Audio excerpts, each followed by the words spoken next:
Hello everyone, स्वागत है आपका हमारे चैनल विन द रेस में।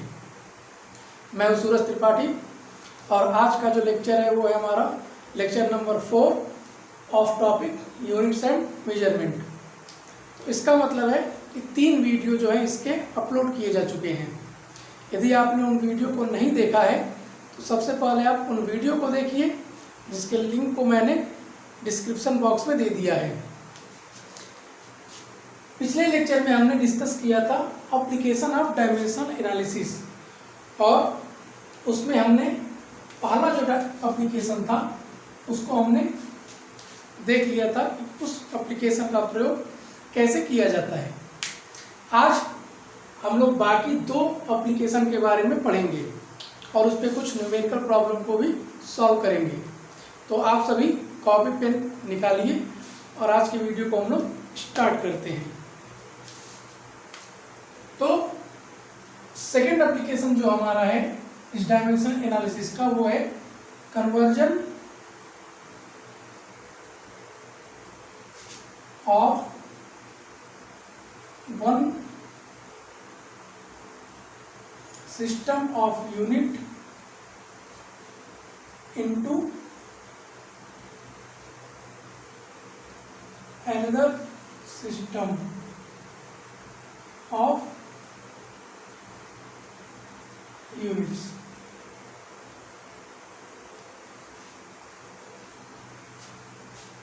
पहले एप्लीकेशन में हम लोगों ने देखा था कि कैसे डिफरेंट फिजिकल क्वांटिटी के बीच में इस डायमेंशनल एनालिसिस की सहायता से रिलेशन को स्टेब्लिश किया जाता है। और आपको याद होगा एक रिलेशन हमने स्टेब्लिश किया था T equal to 2 pi under root L upon G को। तो वो हमारा पहला एप्लीकेशन था।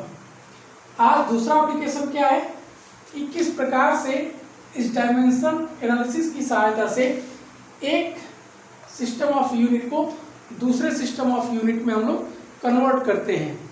जैसे आपको पता होगा कि 1 न्यूटन इक्वल टू 10 की पावर 5 डाइन या 1 जूल इक्वल टू 10 की पावर 7 अर्ग। ये 2 आपको पता होंगे। अब 1 जूल एक सिस्टम है और जो अर्ग है वो हमारा दूसरा सिस्टम है। कैसे? तो जूल हमारा एसआई सिस्टम ऑफ एनर्जी होता है और अर्ग क्या होता है? CGS system. आज हम लोग इसी टॉपिक को पढ़ेंगे कि कैसे डायमेंशनल एनालिसिस की सहायता से इन रिलेशंस को हम लोग स्टैब्लिश करेंगे। तो सबसे पहले इसके प्रोसेस को हम लोग देखते हैं, उसके बाद न्यूमेरिकल पे हम लोग आएंगे।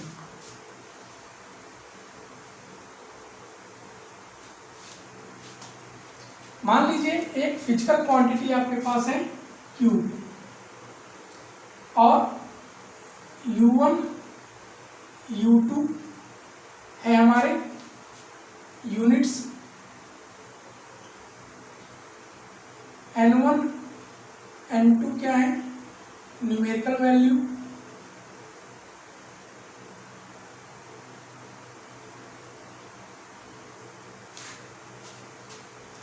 N1 है U1 का न्यूमेरिकल वैल्यू और N2 है आपका U2 यूनिट का न्यूमेरिकल वैल्यू। तो फिजिकल क्वांटिटी Q बराबर क्या मिलेगा? N1 U1 बराबर N2 U2।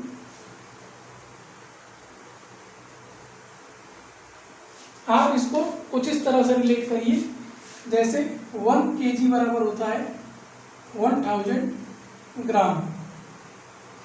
तो ये 1 क्या है आपका? N1, ये kg यूनिट है हमारे U1, 1000 है हमारा N2 और ग्राम है हमारा U2। ठीक।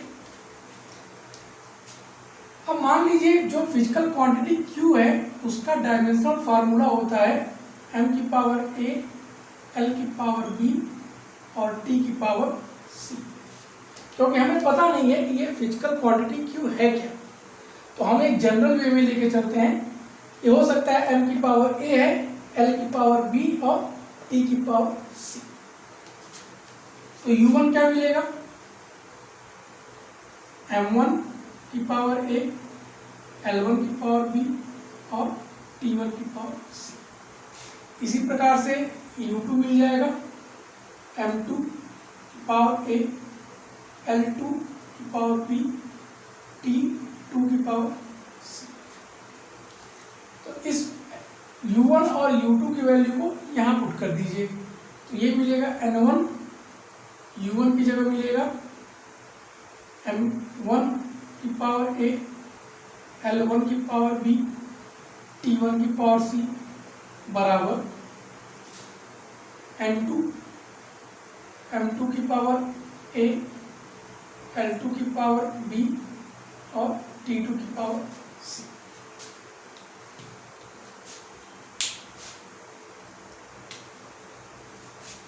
तो N2 बराबर N1, M1 upon M2 power A,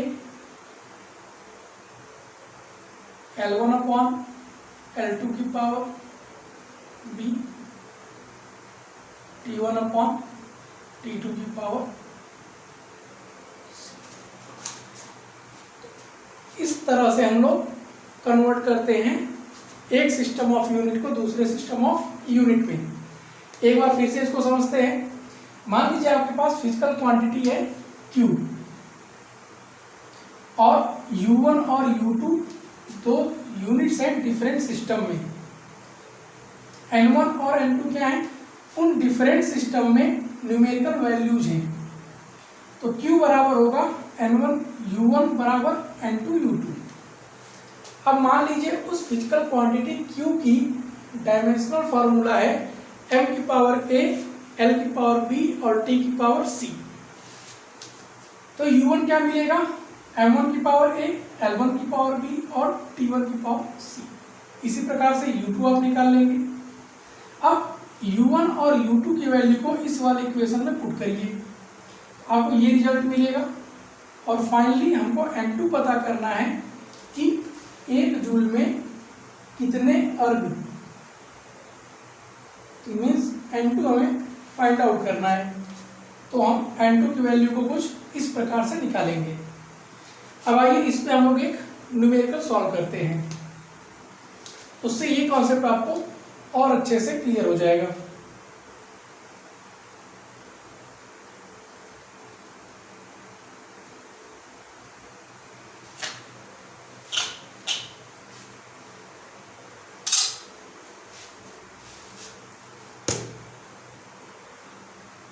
उसी एग्जाम्पल को लेते हैं कि कन्वर्ट 1 जूल इनटू अर्ग। यानी कि क्वेश्चन आपसे पूछ रहा है कि भाई ये बताओ 1 जूल में कितने अर्ग होते हैं। अब इसको हम लोग डायमेंशनल एनालिसिस की सहायता से सॉल्व कर सकते हैं।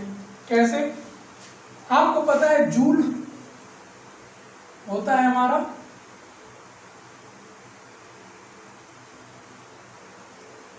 SI यूनिट ऑफ एनर्जी, और इसका डायमेंशनल फार्मूला क्या होता है, ml स्क्वायर T की पावर माइनस। और अर्ग क्या होता है, CJ system of energy. SI unit में हम लोग किलोग्राम, मीटर, टाइम, सेकेंड में लेते हैं, केजी में, मीटर में, सेकेंड में, और सीजीएस में मास, लेंथ और टाइम को लेते हैं ग्राम में, सेंटीमीटर में और सेकेंड में। ये आपको पता है। अब N1 की वैल्यू 1 दी हुई है, N2 की वैल्यू पता करनी है। मास कितना है इस सिस्टम में, 1 जूल के सिस्टम में मास कितना है, 1 केजी दिया है। लेंथ कितना है, 1 मीटर दिया है। टाइम कितना है, तो 1 सेकेंड दिया है। क्यों भाई दिया है, क्योंकि एसआई सिस्टम में मास, लेंथ और टाइम को हम लोग केजी, मीटर और सेकंड में ही लेते हैं। अब अर्ग वाले सिस्टम में आ जाइए। अर्ग सिस्टम आपका कौन सा है, तो सीजीएस सिस्टम है। इसमें मास को हम लोग लेंगे 1 ग्राम, लेंथ को लेंगे 1 सेंटीमीटर, टाइम को लेंगे हम लोग 1 सेकेंड में। केजी को हम लोग ग्राम में कन्वर्ट कर दें तो 1000 मीटर, 100 सेंटीमीटर, और सेकेंड तो सेम है। बस इतना पता कर लिया। अब इस फॉर्मूले में वैल्यू को रख दीजिए। N2 पता करना है, N2 बराबर N1, वैल्यू 1 दी हुई है। M1 कितना है, 1000। M2 कितना है, 1। पावर A है, यहाँ पे A को कंपेयर करेंगे तो 1 मिलेगा, इंटू L1 कितना है, 100 अपॉन L2 कितना है, 1। पावर कितनी है, L की पावर 2 है। T1 कितना है, 1। T2 कितना है, 1। पावर कितनी है, -2 है। इसको लिखिए 10 की पावर 3, 1000 को लिखा 10 की पावर 3। 100 की पावर 2 का मतलब है 10 की पावर 4 गुणे 1 की power -2,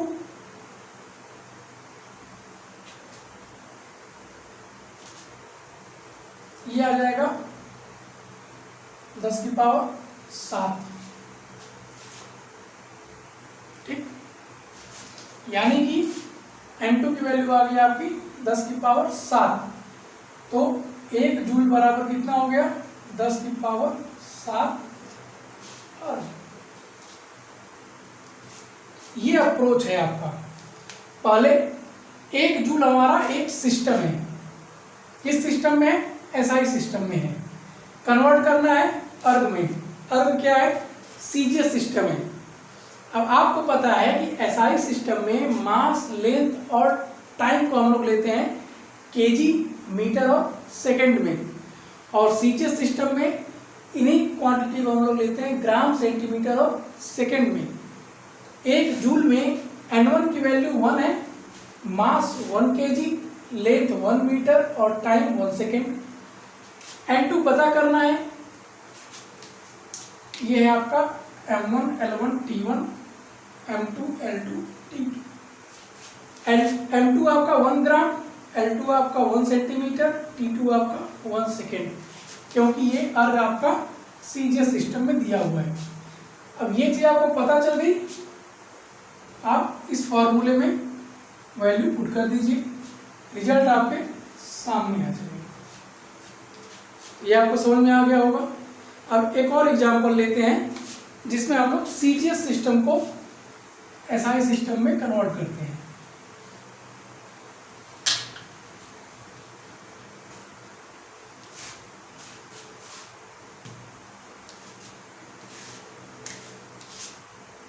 convert 1 dyne into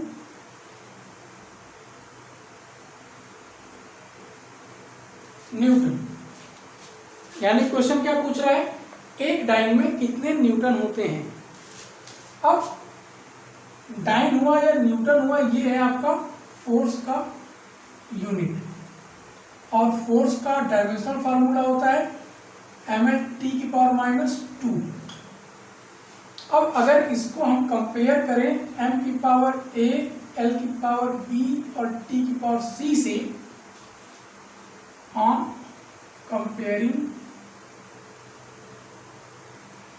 with this, क्या मिलता है, a की वैल्यू, b की वैल्यू और c की वैल्यू। a बराबर 1, l बराबर 1 और t की वैल्यू c की वैल्यू -2। डाइन आपका किस में है, तो सीजीएस में है। न्यूटन किस में है, एसआई में है। तो N1 बराबर 1 m1 l1 t1 और यहाँ n2 m2 l2 और t2। n2 पता करना है। m1 1 टाइम की बात कर रहा है तो ये ग्राम में है, 1 ग्राम। l1 1 centimetre, t1 1 second. ये 1 टाइम जो हमको पता है उसके अकॉर्डिंग हमने इनकी वैल्यू को नोट डाउन कर लिया। अब न्यूटन पे आ जाइए। न्यूटन वाले में हमको कितने न्यूटन है, n2 न्यूटन है जो कि पता करना है। m2 कितना है तो 1 kg होता है। l2 कितना है तो 1 मीटर में होता है। t2 कितना है तो 1 सेकेंड है। दोनों यूनिट को सेव कर लीजिए। 1000 ग्राम 100 सेंटीमीटर और 1 सेकेंड सेम रहेगा। फार्मूला क्या था, n2 बराबर n1 की वैल्यू 1, m1 अपॉन m2 तो 1 अपॉन 1000, पावर a की वैल्यू 1 है। l1 कितना है 1 अपॉन l2 100, पावर कितनी है 1 है। t1 1, t2 1, पावर कितनी है -2। अब इसको लिख सकते हैं 10 की पावर -3 क्योंकि 1 अपॉन 10 की पावर 3 ऊपर जाएगा, 10 की पावर -3 देगा, इंटू 10 की पावर -2 और इसकी वैल्यू 1 आ जाएगी। ये कितना मिलेगा 10 की पावर -5 n2 बराबर। तो इसका मतलब एक डाइन में 10 की पावर -5 न्यूटन होते हैं। ये आपको समझ में आ गया होगा। तो इस अप्रोच की सहायता से हम लोग एक सिस्टम ऑफ यूनिट को दूसरे सिस्टम ऑफ यूनिट में कन्वर्ट कर लेते हैं। अब आइए हम लोग एक डिफरेंट टाइप के क्वेश्चन को सॉल्व करते हैं। Find the value of 100 joule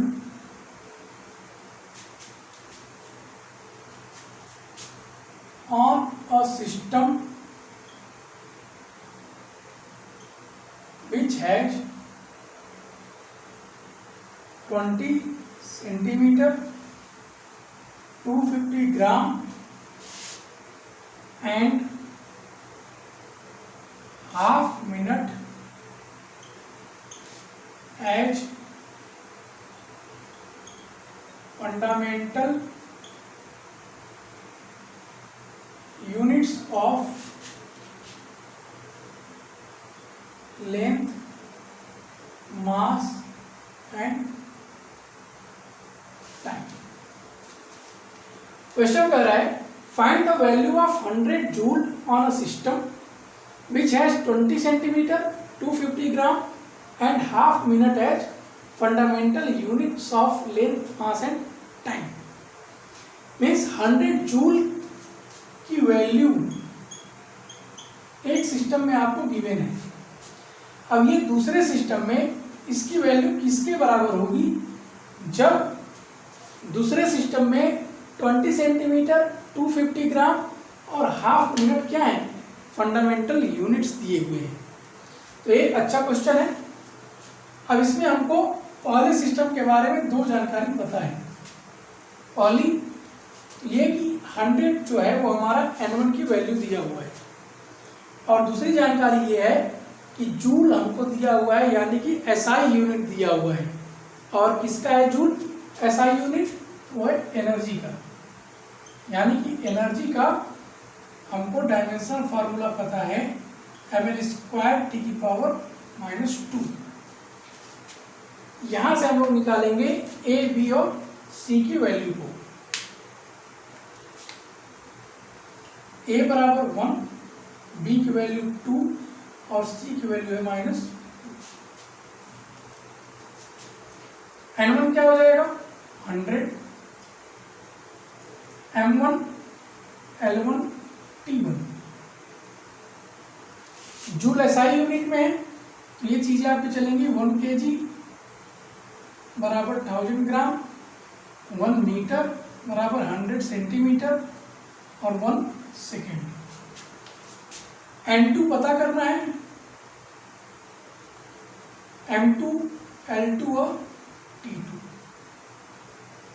M2 आपको क्वेश्चन में दिया हुआ है 250 ग्राम, L2 20 सेंटीमीटर और T2 हाफ मिनट यानी कि 30 सेकेंड।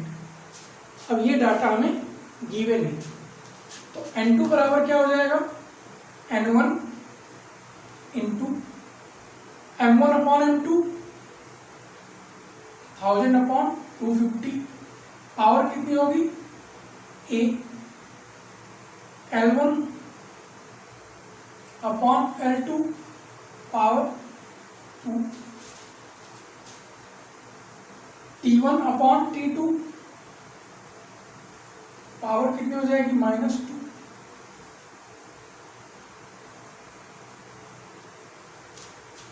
इसको सॉल्व करिए, ये 100 इंटू ये 4 टाइम्स 4 इंटू 5 टाइम्स तो 5 पावर 2 इंटू इसको सॉल्व करेंगे तो ये हो जाएगा 30 पावर 2। 100 को आप लिख दीजिए, ये हो जाएगा 5 × 5 = 25, चौका 100, 5 × 5 = 25, चौका 100, ये हो जाएगा 10 की पावर 2 इंटू 10 की पावर 2, 30 का स्क्वायर 900, यानी कि यहाँ से 9 इंटू 2 4 और 1 6, 9 इंटू 10 की power 6 new unit, new system of unit, यानी कि 100 जूल 9 इंटू 10 की power 6 new system of unit के बराबर होगा। कब?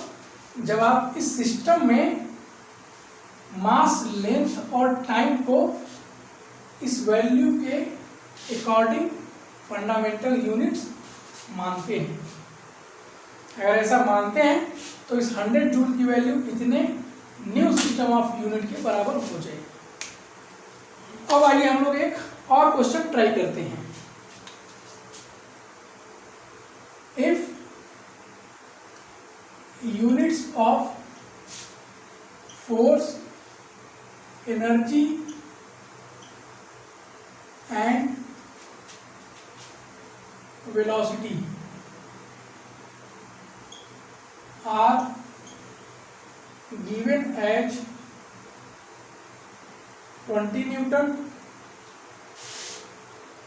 200 Joule and 5 meter per second, then find units of mass, length and time। Question कह रहा है if the units of force, energy and velocity are given as 20 Newton, 200 Joule and 5 meter per second, then find the units of mass, length and time। अगर ये force, energy और velocity हमको पता है तो मास, लेंथ और टाइम इन तीनों की अलग अलग वैल्यू आप कैसे पता करेंगे। अब इस प्रकार के क्वेश्चन को आप डायमेंशनल फॉर्मूले से कैसे सॉल्व करेंगे उसको देखिए।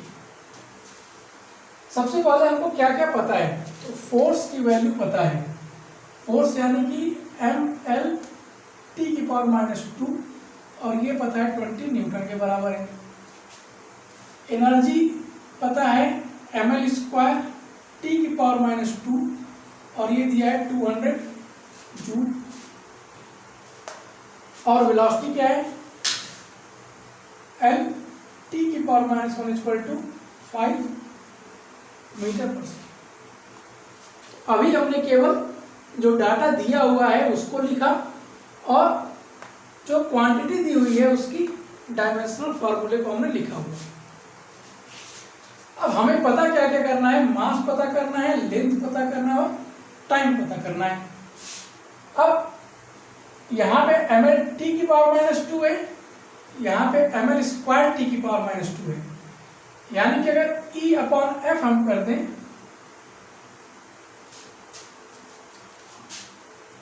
ml स्क्वायर t की पावर -2 अपॉन ml t की पावर -2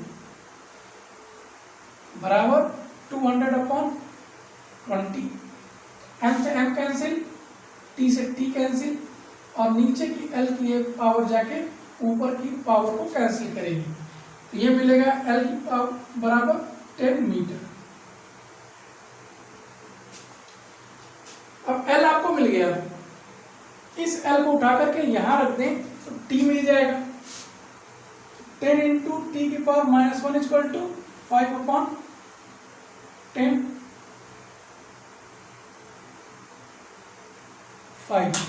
या t की पावर -1 इक्वल टू 5/10। 1/t को क्या लिख सकते हैं, t की पावर -1 को 1/t के बराबर, तो t क्या हो जाएगा 10/5 यानी कि 2 सेकेंड। l मिल गया, t मिल गया।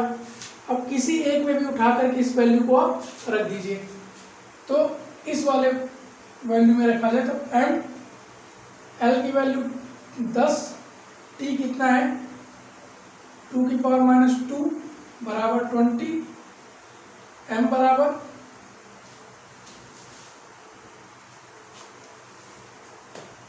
20/10 इंटू 2 की पावर 2 और ये बराबर हो जाएगा 8 kg। तो इस प्रकार के क्वेश्चन को भी अगर हमें सॉल्व करना है तो हम डायमेंशनल फॉर्मूले से उसको इजीली सॉल्व कर सकते हैं। तो हमने कुछ डिफरेंट टाइप के क्वेश्चन को यहाँ पर आपके सामने रखा है और उनको डायमेंशनल एनालिसिस से कैसे सॉल्व करते हैं वो हमने आपको समझाने का प्रयास किया है। उम्मीद है आपको ये टॉपिक समझ में आया होगा। अब हम लोग बढ़ते हैं अपने अगले एप्लीकेशन की तरफ।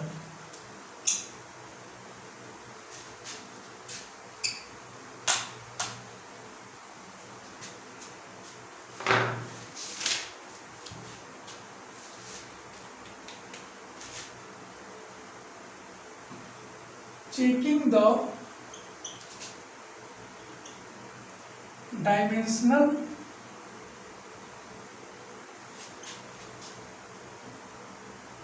consistency of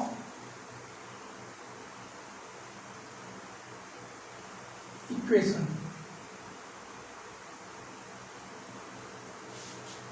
checking the dimensional consistency of equation, ये हमारा है तीसरा एप्लीकेशन। इसका मतलब क्या है, यानी कि अगर कोई इक्वेशन आपके सामने दे दिया जाए, मान लीजिए s बराबर ut प्लस हाफ AT², ये इक्वेशन आपके सामने है। तो ये इक्वेशन अगर सही लिखा हुआ है तो इसका मतलब है कि दोनों साइड, लेफ्ट साइड और राइट साइड के जो डायमेंशनल फॉर्मूले हैं हर एक टर्म की वो इक्वल होनी चाहिए। मतलब all the terms of both sides of equation must be same।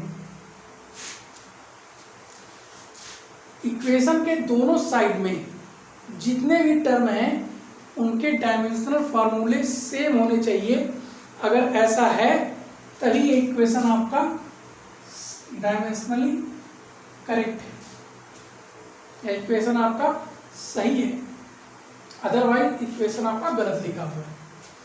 अब इस टॉपिक को इसी इक्वेशन से हम लोग समझते हैं। तो सबसे पहले हर एक टर्म का डायमेंशनल फार्मूला चेक करते हैं। लेफ्ट साइड में एस है, एस क्या है, एक दूरी है, लेंथ है, इसका डायमेंशनल फार्मूला हो गया कैपिटल एल। राइट साइड में आप आएंगे तो UT plus half eighty square आपको मिलेगा। और यहाँ पे एक चीज गौर करिए, आपको पता है जैसे मान लो 1 kg प्लस 1 ग्राम, अगर हम दे दें कि 1 kg में 1 ग्राम को ऐड करिए तो आप ऐड कर पाएंगे? नहीं कर पाएंगे। क्यों? क्योंकि यूनिट क्या है, अलग अलग दी हुई हैं। तो या तो केजी को पहले ग्राम में कन्वर्ट करिए, तब ये जाकर के आपका बनेगा 1000 ग्राम प्लस 1 ग्राम। अब इनको आप ऐड कर सकते हैं, यानी कि जब भी ऐड करते हैं आप दो टर्म को, इसका मतलब है कि वो एक ही प्रकार के टर्म हैं, यानी कि उनके डायमेंशनल फार्मूले अगर सेम दिए हुए हैं तभी आप उनको ऐड कर सकते हैं।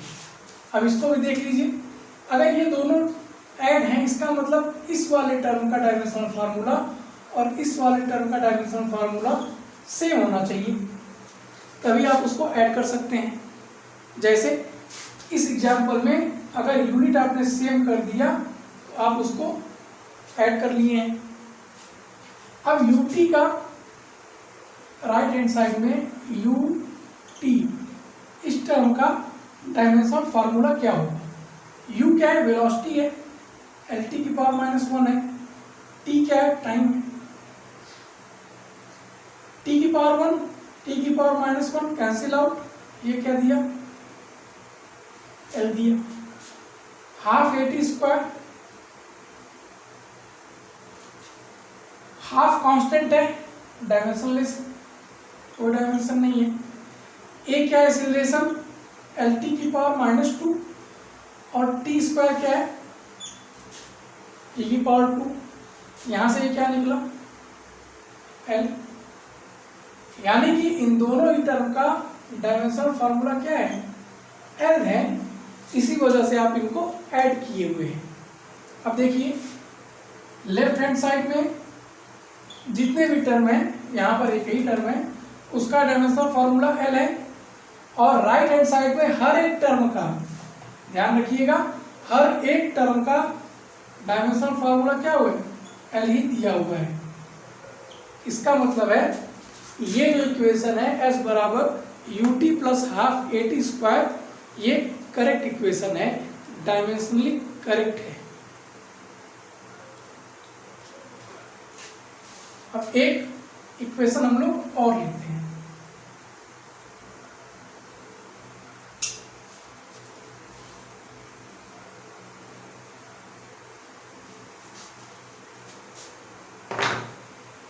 मान लीजिए दिया है, चेक करिए कि हाफ mv स्क्वायर बराबर mgh, यानी कि kinetic energy equal to potential energy जो है, क्या ये इक्वेशन डायमेंशनली करेक्ट है या नहीं है?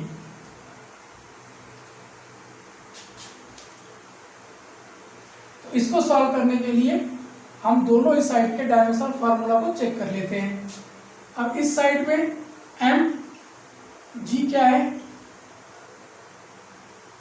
Acceleration due to gravity, L T की पावर -2, h एक हाइट है यानी कि l है, m l स्क्वायर टी की पावर -2।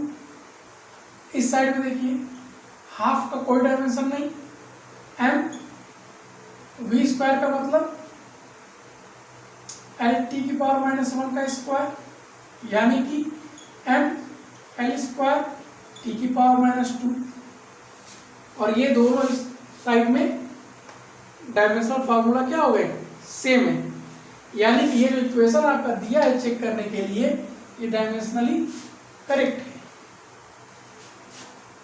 ये टॉपिक आपको समझ में आया होगा।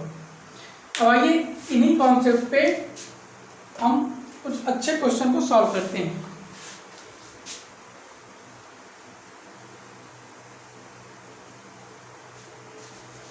मान लीजिए क्वेश्चन दिया है, the van der Waals equation for a gas is,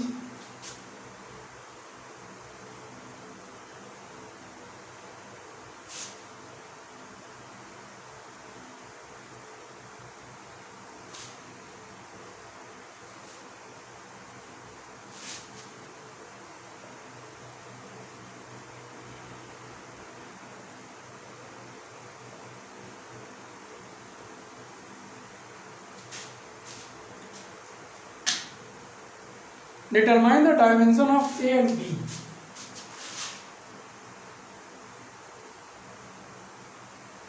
determine the dimension of A and B with their units. Unit भी पता करिए और ए और बी जो आपके कांस्टेंट है उनका डायमेंशनल फॉर्मूला भी पता करिए। यहाँ पे पी क्या है? पी आपका प्रेशर है, कहीं पावर ना समझ लीजिए। और वी क्या है? वी आपका वॉल्यूम है।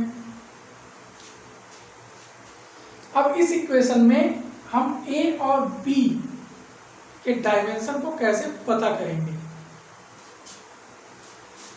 सबसे पहले बी वाले को देखते हैं। अभी हमने बताया जब दो क्वांटिटी सेम काइंड के हों, सेम प्रकार के हों, तभी आप उनको जोड़ सकते हैं या घटा सकते हैं। यानी कि इस इक्वेशन b माइनस बी में ये दोनों ही टर्म जो हैं ये एक ही प्रकार के हैं, इनके डायमेंशनल फार्मूले सेम हैं, तभी आप इनको घटा रहे हैं। यानी कि b का डायमेंशनल फार्मूला वही होगा जो इस v का होगा। और v क्या है? वॉल्यूम है, यानी कि L क्यूब दिया हुआ है। ये हमको पता चल गया b का डायमेंशन। अब यूनिट क्या होगी? L होता है मीटर में, यानी कि मीटर क्यूब इसकी यूनिट हो गई। अब इस वाले टर्म पे आइए, P plus A upon V square.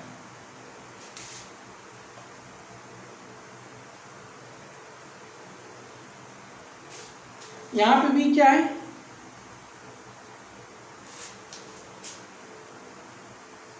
Volume है।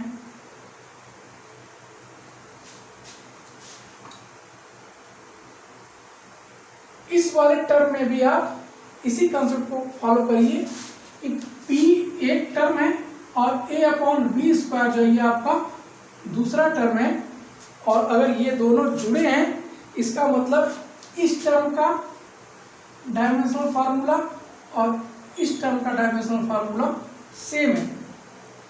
यानी कि P का डायमेंशनल फार्मूला किसके बराबर है? a अपॉन वी स्क्वायर के डायमेंशनल फार्मूला के बराबर। P क्या है? प्रेशर। तो प्रेशर क्या होता है? F अपॉन ए, यानी कि ml t की power minus 2 upon L square, यानी कि ml की पावर माइनस 1 t की पावर माइनस 2। ml की पावर माइनस 1 t की पावर माइनस 2 बराबर a अपॉन एल क्यूब का स्क्वायर। इसको लिख दीजिए a अपॉन एल की पावर 6।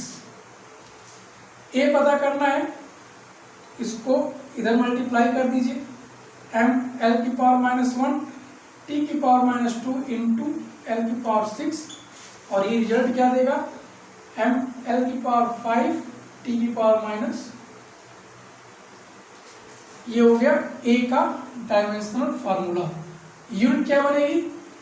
m से बना kg, l से बना मीटर की पावर 5 और t से बना सेकेंड की पावर माइनस 2, या आप लिख दीजिए पर सेकेंड स्क्वायर। तो इस इक्वेशन में हमने एक ही कंसेप्ट को फॉलो किया कि यदि दो टर्म ऐड हो रहे हैं या सब्सट्रैक्ट हो रहे हैं तो ये तभी पॉसिबल है जब उन दोनों टर्म के डायमेंशनल फार्मूले क्या होंगे? सेम होंगे, वो एक ही प्रकार के टर्म होंगे, तभी जाकर के आप उनको जोड़ सकते हैं या घटा सकते हैं। तो ये जो था, ये तीन हमने डायमेंशनल एनालिसिस के एप्लीकेशन आपके सामने रखे और कुछ न्यूमेरिकल हमने कराए। उम्मीद है आपको ये टॉपिक पूरा समझ में आया होगा। अब अगर ये वीडियो आपको पसंद आ रहा हो तो आप इनको लाइक करें, अपने दोस्तों के साथ शेयर करें और इस चैनल को सब्सक्राइब करना ना भूलें। जल्द ही हम मिलते हैं अपने अगले टॉपिक एरर के साथ, एरर इन अ मेजरमेंट, जो कि एक बहुत ही इम्पॉर्टेंट टॉपिक है for the point of view of NEET और जेईई एग्जाम्स। तो नेक्स्ट वीडियो में हम लोग उसको डील करेंगे, या उससे पहले दो छोटे छोटे टॉपिक हैं उनको डील करते हैं, उसके बाद हम लोग एरर वाले टॉपिक पे मूव करेंगे। तो मिलते हैं हम लोग जल्दी अपने अगले वीडियो के साथ, तब तक के लिए धन्यवाद।